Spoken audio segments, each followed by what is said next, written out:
Cinema డెఫినెట్గా producer director Ravindra తనే చేయటం. ఈ సినిమాకి కొన్ని సంబంధం లేని లెక్కలైనా కూడా నేను చెప్తాను. గత జగన్మోహన్ రెడ్డి గారి ప్రభుత్వంలో నరసాపురం ఎంపీ రఘురామకృష్ణరాజు గారిని దాదాపు కొట్టినంత పనిచేసి, దాదాపు సెల్లులో ఇచ్చేసి, నానా బేభత్సం చేసి లక్కీగా ఆయన సేవ్ అయ్యారు. అలాగే మాన్సాస్ ట్రస్ట్ తరఫున అశోక్ గజపతిరాజు గారు, ఆయన్ని కూడా ట్రస్ట్ నుంచి తీసేసి ఆనంద్ గజపతిరాజు గారికి, ఉమాశర్మకి పుట్టిన బిడ్డను తీసుకొచ్చి చేసి ఒక విజయనగరం గజపతి రాజుల్ని కూడా అవమానకరంగా బిహేవ్ చేశారు స్థాయి అయితే ఇవాళ అశోక్ గజపతిరాజు గారు గోవా గవర్నర్గా వెళ్తున్నారు. అలాగే ఏ నరసాపురం ఎంపీనైతే అంత బేభత్సం చేశారో ఆ నరసాపురం ఎంపీ ఇవాళ సెంట్రల్ మినిస్టర్గా ఉన్నారు. ఏ రఘురామకృష్ణరాజు గారిని అయితే ఆ రోజున అంత చేశారో ఆయన ఇవాళ డిప్యూటీ స్పీకర్గా ఉన్నారు.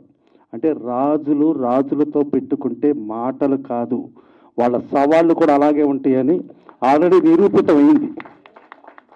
సో అలాంటిది ఇప్పుడు ఈ సినిమాలో కూడా ఆల్రెడీ జైల్లో వేసి కొట్టటాలు, గందరగోళాలు అన్నీ ఉన్నాయి, ఆ సవాళ్ళు ఉన్నాయి. డెఫినెట్గా అక్కడ ఆ రాజులు ఆ సవాళ్ళని ఎదుర్కొని ఎంత స్థాయి విజయం సాధించారో అంతకంటే ఇది గొప్ప స్థాయిని సాధిస్తుందని కోరుకుంటూ, వీళ్ళకి వెనకమాల చంద్రబాబు నాయుడు గారు ఉంటే వీళ్ళ వెనకమాల మా బాపిరాజు గారు ఉన్నాడు.